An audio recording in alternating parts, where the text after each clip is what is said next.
Oi, bem-vindas e bem-vindos ao Ai da Sua Conta, o podcast mensal da Tax Justice Network, rede de justiça fiscal. Eu sou a Graziele Davi. E eu, a Daniela Stefano.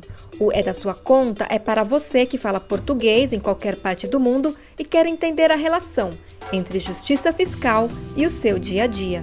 Dessa vez, Graziele e eu estamos gravando cada uma de nossos isolamentos. A gente sabe da gravidade do novo coronavírus e temos certeza que você também está se prevenindo. Mas o episódio 11 do É da Sua Conta é sobre um outro tipo de vírus, a corrupção. Mas também um dos antídotos, os leaks, vazamentos em português. E de um caso que aconteceu bem recentemente. Luanda Leaks e o papel do Norte global no escândalo de corrupção em Angola é o tema do É da Sua Conta de março de 2020.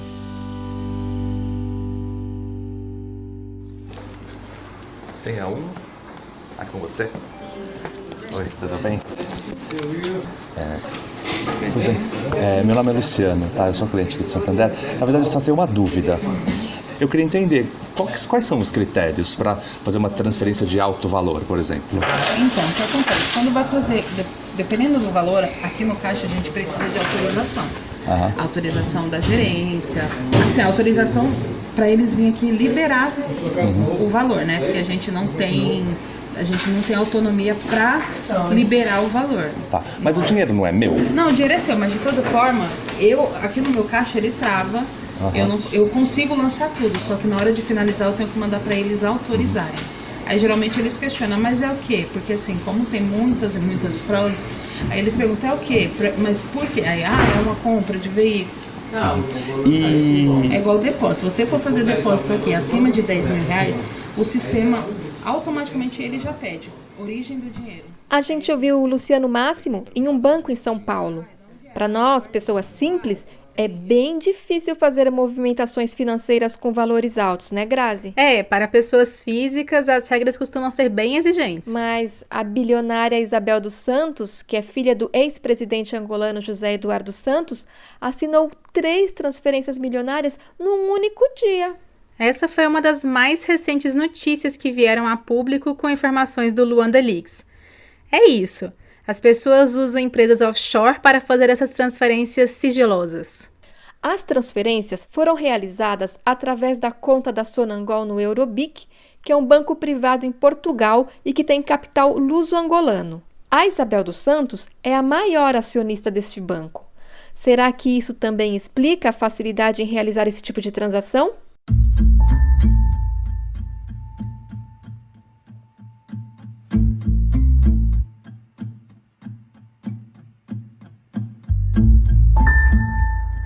Como a mulher mais rica da África explora laços familiares, empresas de fachada e acordos internos para construir o império. Essa é a manchete principal no site do Consórcio Internacional de Jornalistas Investigativos sobre o Luanda Leaks. Esta era uma história global, porque mexia com uma série de protagonistas, digamos assim, da indústria financeira e jurídica, pelo facto de eles estarem a fornecer serviços para Isabel dos Santos. E, portanto, o interesse também era de tentar investigar as ligações desses provedores de serviço. Micael Pereira é membro do Consórcio Internacional de Jornalistas Investigativos e as reportagens dele sobre o Luanda Leaks foram publicadas no Português Expresso. O New York Times, o Guardian, o Le Monde, BBC, PBS nos Estados Unidos, muitos órgãos de comunicação social participaram também no projeto, embora os seus países não tivessem uma relação de proximidade com Angola. A investigação jornalística durou cerca de 8 meses e envolveu centenas de jornalistas de 36 órgãos de comunicação, tendo como base mais de 715 mil arquivos e gravações de centenas de entrevistas que tratam dos negócios de Isabel dos Santos entre 1980 e 2018. A questão aqui é que era uma fuga de informação relacionada com Isabel dos Santos, com as suas atividades, com o mundo à volta dela, com os seus colaboradores, e não era uma fuga de informação que abrangia outras figuras do panorama da elite angolana. Isabel dos Santos, com fortuna estimada em 2 bilhões de euros, é conhecida como a mulher mais rica da África. Ela também é filha de José Eduardo dos Santos, que foi presidente de Angola por 38 anos. O Luanda Leaks identificou a ligação de Isabel dos Santos com mais de 400 empresas nas últimas 3 décadas, incluindo pelo menos 94 em jurisdições de sigilo, como Malta, Ilhas Maurício e Hong Kong. E é claro, Isabel dos Santos recebeu a ajuda de muitos facilitadores do norte global. Nós temos muitos detalhes sobre o que estes facilitadores andaram a fazer para poder ocultar a forma como a Isabel dos Santos e o seu marido obtiveram grandes somas de dinheiro pelo facto de ela ser filha do presidente de Angola. A investigação que Micael Pereira levou a cabo dentro de Luanda Leaks se referia a Sonangol, a petrolífera estatal angolana que foi presidida por Isabel dos Santos. Entre maio e novembro de 2017, mais de 100 milhões de dólares foram desviados da Sonangol para uma conta em Dubai. O braço direito de Isabel dos Santos era um português.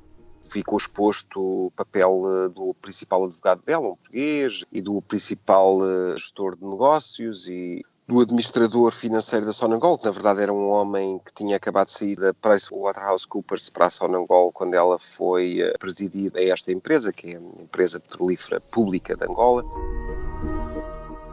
Constituído essencialmente por portugueses, o Centro de Gestão de Isabel dos Santos fica em Lisboa. É uma empresa de management que foi criada e que tinha um braço direito, um português, Mário Leite da Silva. Antes de trabalhar para Isabel dos Santos, tinha sido CFO, portanto, o administrador financeiro daquele que era o homem mais rico de Portugal, portanto, um grande empresário, Américo Amorim. Isabel dos Santos contratava essencialmente europeus para gerir as empresas dela, mesmo as que ficam em Angola. Depois tinha ramificações em Londres, também havia algumas companhias contratadas por ela, direto ou indiretamente, que estavam envolvidas em projetos, mas era a partir de Lisboa, essencialmente, que as coisas se faziam e isso tinha reflexo em Angola. As empresas dela em Angola foram, em grande parte, em grande medida, geridas por europeus, contratados por ela, que foram para Angola trabalhar. E quanto dinheiro os envolvidos na Europa levaram do povo angolano? Não sei se houve alguém dentro do consórcio que tenha tentado fazer essa conta, ou seja, quanto é que estes facilitadores ganharam. Diria muitos milhões de euros, seguramente, mas quanto ao certo, seria preciso conhecer os contratos de prestação de serviços. Alguma chance dos angolanos verem esse dinheiro de volta? Existe essa chance. Para isso é preciso que Isabel dos Santos e o seu marido, alguns dos gestores que estiveram envolvidos, incluindo os portugueses, sejam condenados judicialmente pelos tribunais, para que esses tribunais possam determinar a perda de alguns destes ativos, ou todos os ativos que ela tem em Angola, a favor do Estado angolano. Micael refere-se ao dinheiro que está nas contas de Isabel dos Santos e do marido dela. Já o dinheiro que ela pagou às consultoras e advogados... Mas eu tenho muitas dúvidas que a PricewaterhouseCoopers esteja disponível para devolver esse dinheiro e, neste momento, não tenho conhecimento que haja processos judiciais contra estas consultoras. Em dezembro de 2019, depois que o Consórcio Internacional de Jornalistas Investigativos enviou perguntas ao governo angolano, o Tribunal de Luanda bloqueou as contas de Isabel dos Santos no país. De acordo com o governo angolano, Isabel dos Santos e os negócios dela foram responsáveis por desviar mais de $1 bilhão dos cofres públicos. E como o Consórcio Internacional de Jornalistas Investigativos teve acesso a esse material? Os Luanda Leaks foram confiados à Plataforma de Proteção aos Denunciantes na África pelo delator Rui Pinto. Pinto já havia participado da revelação de vazamentos do mundo do futebol, o Futebol Leaks, que eram dezenas de milhões de documentos relativos a contratos, transferências, comissões e sonegação fiscal no mundo do futebol. Esse é Henri Tullier, o tesoureiro da Plataforma para Proteção aos Denunciantes na África. É por isso que sabíamos que Rui Pinto era uma fonte muito confiável. Demos uma rápida olhada no material e vimos que tinha um enorme potencial para divulgação. Então compartilhamos o conteúdo com nosso parceiro tradicional, o Consórcio Internacional de Jornalistas Investigativos, que chegou à mesma conclusão. A plataforma confiou em Rui Pinto e que lhe entregou essa documentação e, por sua vez, entregou a documentação ao Consórcio Internacional de Jornalistas de Investigação para os mesmos verificarem a autenticidade da documentação e o seu conteúdo para posterior divulgação pública.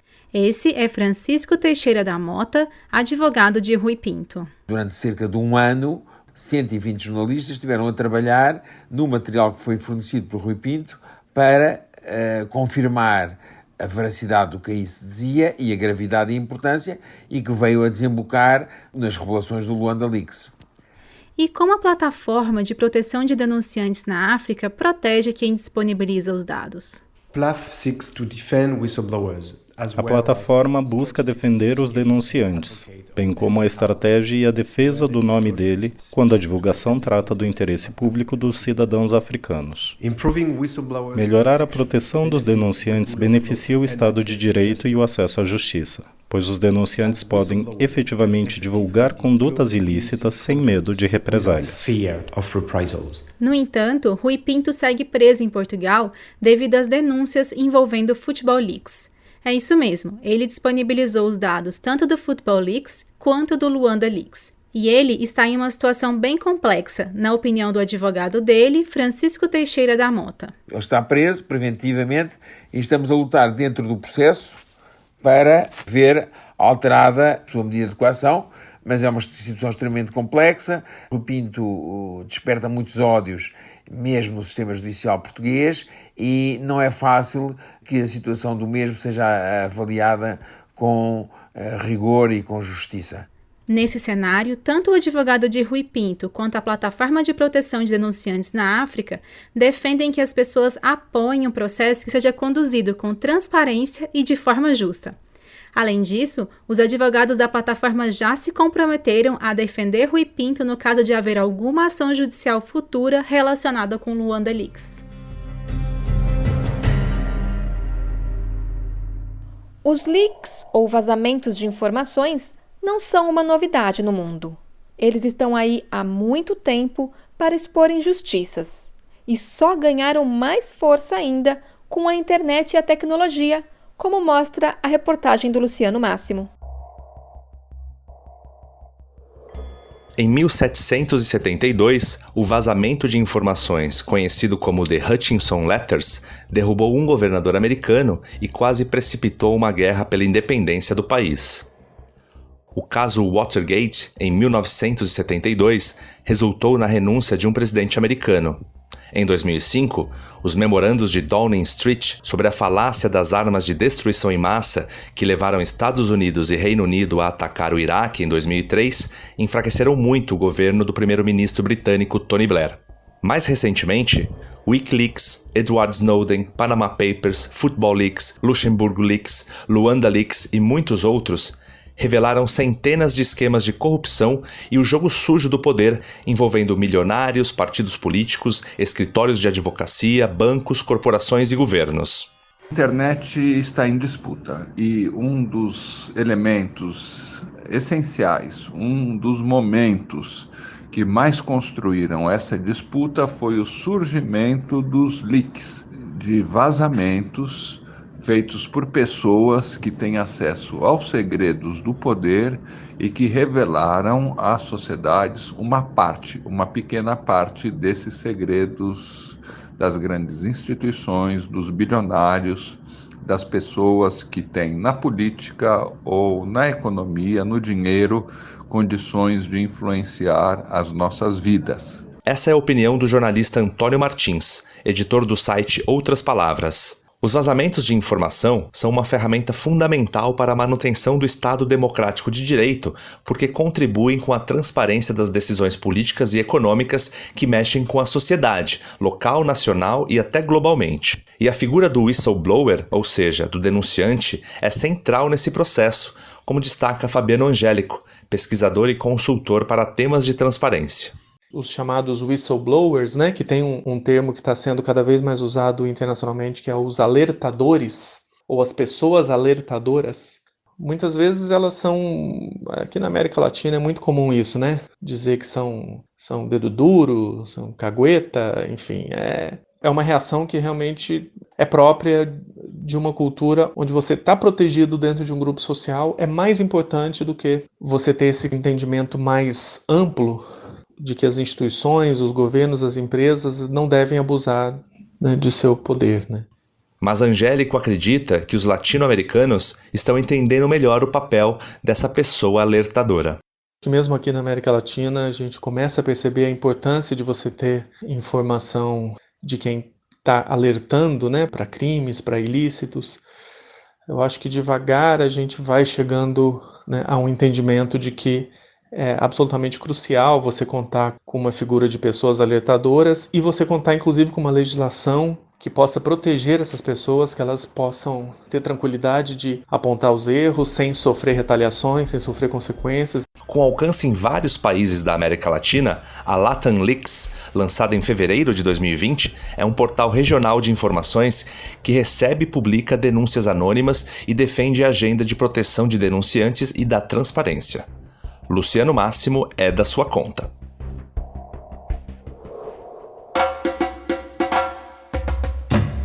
De acordo com o Consulado de Angola no Brasil, cerca de 5.000 angolanos vivem em São Paulo. E já que Luanda é um pouco longe, a Daniela Stefano foi conversar com 2 angolanos para entender um pouquinho o sentimento da diáspora em relação a Luanda Leaks. Sou João Kanda, tenho 4 anos residindo em São Paulo, Brasil, né?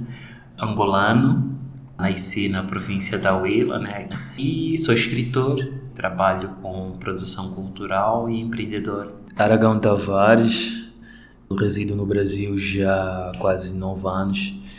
Eu trabalho com produção de eventos, voltado mais na cultura africana. Sou angolano, sou do sul do país, né? Sou de uma das cidades mais lindas também de Angola, que eu amo. O Luanda Leaks é a ponta do iceberg. O Luanda Leaks é a prova de que durante 40 anos o povo angolano foi roubado. O Luanda Leaks é a prova de toda a desgraça que o povo hoje vive. Nós temos uma situação humanitária em Angola preocupante. Pessoas passando fome, miséria, né? E tudo isso por conta de um grupo organizado. E o Luanda Leaks, eu acredito que surge no momento oportuno, que é de refletirmos em torno do país hoje e definirmos novos destinos para Angola. Tudo bem que o nome que vem à tona é da Isabel dos Santos, mas a gente sabe que existe toda uma culpa por trás. Luanda Leaks veio mostrar que finalmente o que o povo desconfiava são factos reais que acontecem, porque são valores absurdos. Até não são só angolanos, está envolvido pessoas estrangeiras, porque eu não vou pegar um valor exorbitante e está aqui depositado num banco internacional, sem que o banco se questiona por que desses valores. E é triste nós, como imigrantes aqui na diáspora, nós ouvir essas situações dos nossos países, o que está acontecendo, o que não está acontecendo, e nós vimos imagem de postos de saúde sem médicos, sem medicamentos, sem assistência. Então, e nós vimos valores exorbitantes a serem desviados do cofre do Estado. Cadê a justiça? Luanda Leaks veio simplesmente para abrir a visão mais uma vez da população e dizer que nada está bem e que devemos mudar, e quem pode mudar é o povo.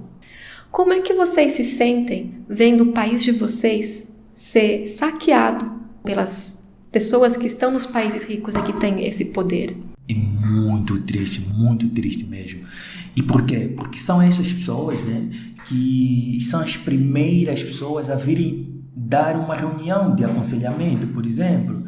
Angola só é assim hoje, essa Constituição hoje, porque nós aceitamos que a comunidade internacional mandasse na gente. Para você ter uma ideia, as maiores empresas do topo em Angola, eu vou mencionar a Unitel, o corpo diretivo são totalmente estrangeiros. Muitas corporações entenderam que havia ainda necessidade de continuar a explorar a África. E como esse projeto se daria aos olhos do mundo, numa vez que os países já haviam conquistado a sua independência? É justamente isso: financiar a corrupção, apoiar a corrupção, esconder toda a corrupção que era praticada por muitos africanos hipócritas, no caso de políticos. Muitos desses políticos têm empresas espalhadas em vários países. Os políticos não sabiam, os países não sabiam, claro que sabiam, mas interessava que todo esse dinheiro fosse para os seus países. Então, ainda há um interesse muito grande do Ocidente em continuar a explorar a África.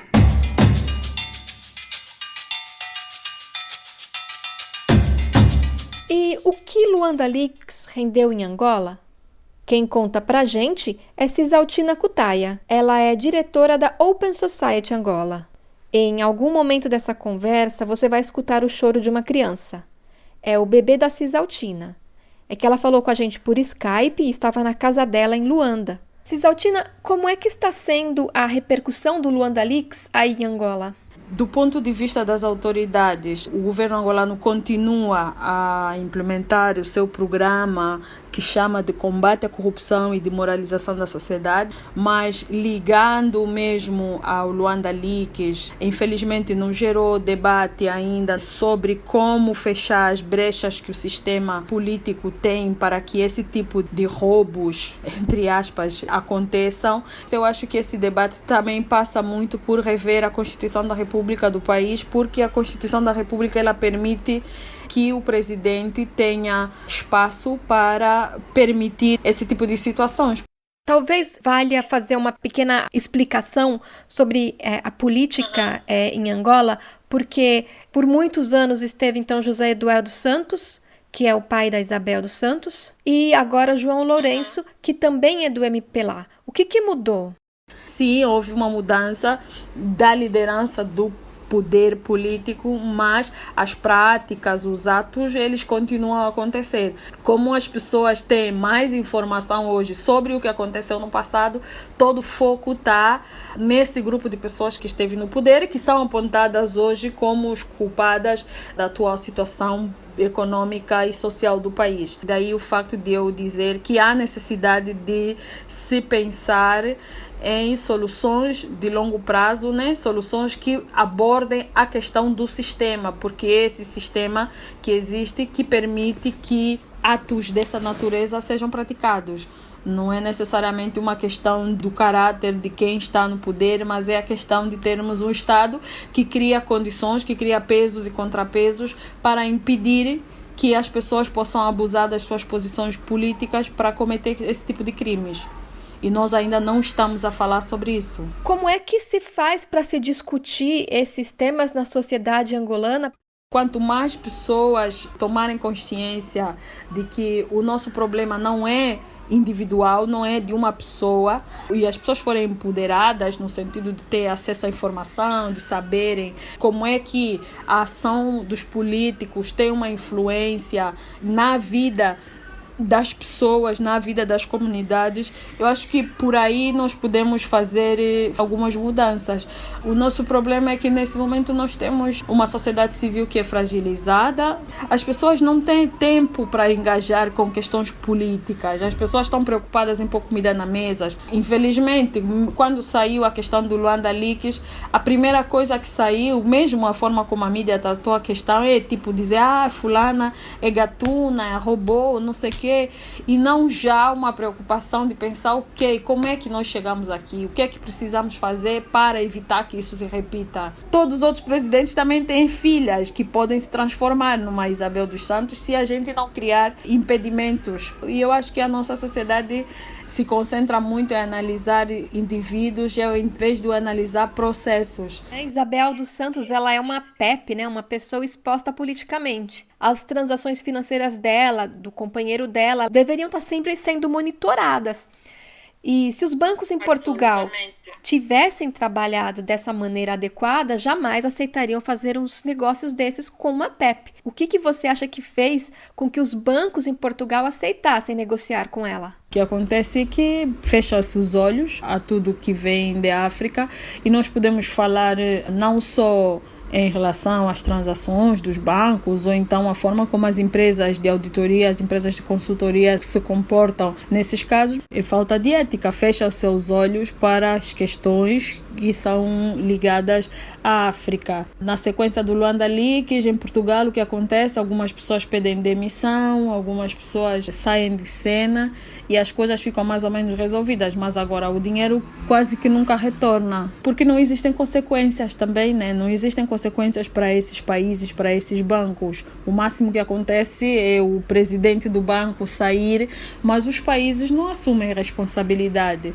Então esse dinheiro vai ficar lá, esse dinheiro vai beneficiar indivíduos, vai beneficiar os estados que os recebem, mas vai ficar por isso mesmo. Os angolanos vão continuar a pagar essa conta. São os angolanos que ficam privados de educação, de água, de saúde pública. São os angolanos que ficam privados de uma vida digna. A Isabel dos Santos se destaca em quase todas as manchetes de jornais sobre o Luanda Leaks. Mas os vazamentos de informações mostram que ela não é a única acusada. O desvio de tanto dinheiro por tanto tempo só foi possível com o apoio de advogados, de bancos, paraísos fiscais. Como é que você se sente ao ver o seu país sendo saqueado por esse exército de parasitas do norte global? Causa uma indignação muito grande, né? E expõe também a hipocrisia do Ocidente. Nós aceitamos, sim, reconhecemos o papel e a fragilidade das nossas instituições, porque a Isabel dos Santos podia fazer transferências porque o Banco Central não fiscalizava. E esse reconhecimento nós temos que fazer e precisamos trabalhar para fortalecer as nossas instituições e para fortalecer os nossos controles internos.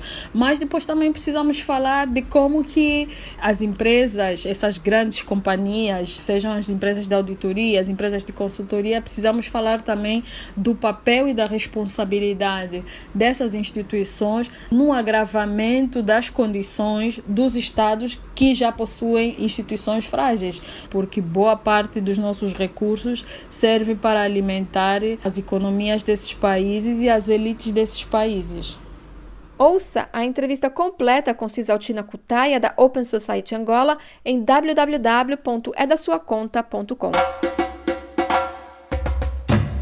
Chama a atenção que o dinheiro que foi roubado de Luanda, na Angola, foi manobrado por bancos, escritórios de contabilidade e direito de países do norte global, que, em casos como estes, dificilmente são punidos. E é sobre o papel dos bancos, firmas de direito e contabilidade, como grandes facilitadores de corrupção e de abusos e crimes tributários, utilizando os fluxos financeiros internacionais, que falamos agora com o colunista do É da Sua Conta, o jornalista da Tax Justice Network, Nick Jackson. Já sabemos que os bancos recebem dinheiro dos países pobres, tem muito dinheiro que é roubado de países como Angola, que vai nos bancos, frequentemente em Lisboa, em Portugal, mas também em Angola, mas também em outros países. Mas estes consulting firms, como McKinsey, mas também PwC e outros, estão ajudando elites do país para fazer o que eles querem fazer. Nick, explica um pouco mais em detalhes qual é o papel destas consultorias como a McKinsey. Elas vão para os países, elas prestam serviço ao governo e facilitam a vida das elites em parceria com países e bancos do norte. É isso mesmo? Depende do governo. Se é um governo que é um governo muito bom, que quer desenvolver o país e vai fazer coisas para melhorar as vidas da população e estão a atuar bem, Estas companhias de consultoria podem jogar um papel muito importante, muito bom.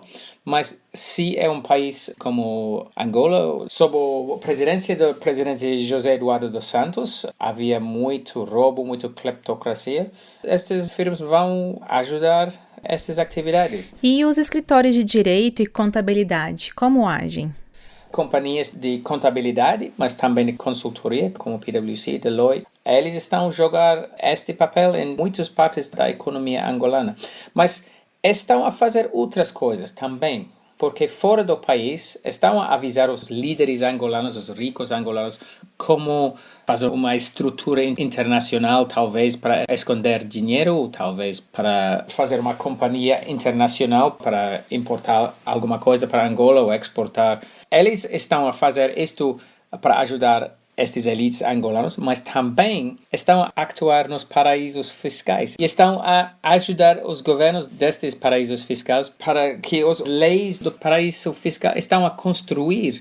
Em 2019, a conferência da Tax Justice Network foi sobre o papel de bancos, firmas de direito e contabilidade como facilitadores de corrupção e de abusos tributários. Quais foram as conclusões e recomendações da Tax Justice Network sobre o que deve ser feito a respeito desses atores?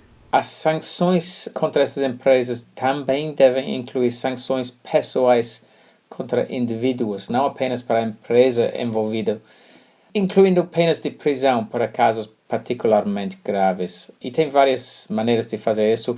O Reino Unido, o meu país, introduziu em 2017 uma lei de finanças criminais para conter a evasão fiscal, por exemplo, na qual uma empresa pode enfrentar processos judiciais ilimitados se qualquer pessoa associada a essa empresa permite ou facilite evasão fiscal. Também, no caso dos impostos, é muito importante introduzir um requisito de divulgação formal de esquemas para reduzir os impostos. Tem que ter graves consequências para não divulgar estes esquemas e exigir que os profissionais fiscais revelam esses esquemas agressivos, evasão fiscal. E, finalmente, uma coisa que é muito importante, a educação em contabilidade e educação em consultoria de gestão nas universidades. Seria muito importante introduzir um elemento moral ético em este tipo de educação, porque estes profissionais muitas vezes aprendem que é muito bom ajudar o cliente para fazer o que ele quer. Então, se introduzimos aspectos morais, éticos na educação desses profissionais, isto vai também ajudar. O vazamento dos dados do escândalo de corrupção em Angola, conhecido como Luanda Leaks, revela informações importantes sobre fluxos financeiros deste país africano para países do norte global. E é também nos países do norte global que estão as grandes consultorias, como de direito tributário, contabilidade e de estratégias. São elas que coordenam todo o fluxo financeiro internacional para evitar que os sinais de ilegalidade apareçam. Foram milhões de euros evadidos por Isabel dos Santos, cujos dados foram os mais revelados no vazamento. Entretanto, quem está preso é justamente o denunciante, Rui Pinto.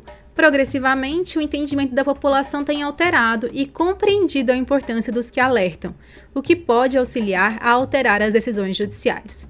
Os países podem e devem agir para evitar que esses fluxos financeiros ilícitos sejam contidos. Por exemplo, impondo um requisito de divulgação de esquemas para reduzir impostos, os famosos planejamentos tributários agressivos. Os países também devem ampliar a regulação de empresas de consultoria. Se elas facilitam fraude e roubo, devem ser punidas. Também pode-se ampliar esse tema nas aulas de ética e moral, nos cursos de contabilidade, direito, consultoria e gestão. Acabar com a corrupção em Angola é possível. Cisaltina Cutaia, da Open Society Angola, acredita que a construção de um país com justiça e dignidade também depende dos angolanos. Eu acho que nós temos que continuar a trabalhar com as pessoas, temos que continuar a empoderar as pessoas para que nós possamos construir um país mais justo, um país mais digno. Mas isso vai demandar muito de proatividade nossa enquanto angolanos. Precisamos demandar prestação de contas, nós precisamos demandar a ética, nós precisamos demandar justiça, enfim, porque ninguém vai fazer isso por nós.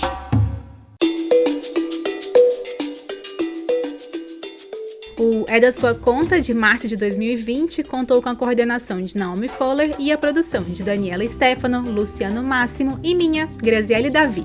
Um abraço, desejando muita força para enfrentarmos esse período e até o próximo. Se cuida, fica em casa e até o próximo.